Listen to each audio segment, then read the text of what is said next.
దేవతలు అసురులు అమృతం కోసం క్షీరసాగరాన్ని మథించారు.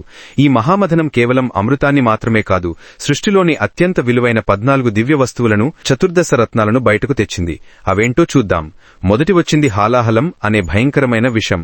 దీన్ని శివుడు తాగి నీలకంఠుడయ్యాడు. తరువాత వచ్చింది దురదృష్ట దేవత జ్యేష్ఠాదేవి, అలక్ష్మి. ఈమె లక్ష్మీదేవికి పెద్ద అక్క.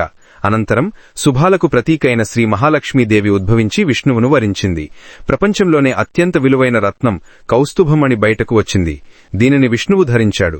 అలాగే అమృత కలసంతో వైద్యదేవుడు ధన్వంతరి ఉద్భవించాడు. కోరికలు తీర్చే కామధేనువు, 4 దంతాల దివ్య ఏనుగు ఐరావతం ఇంద్రుడి వాహనం, కోరిన కోరికలు ఇచ్చే కల్పవృక్షం ఉద్భవించాయి. శివుడు తలపై ధరించిన చంద్రుడు కూడా సాగర మథనం నుండే వచ్చాడు. అద్భుతమైన నృత్యకారణులు అప్సరసలు, రంభ, ఊర్వశి వంటివారు, వరుణుడు ధరించిన దివ్యఛత్రం కూడా వచ్చాయి.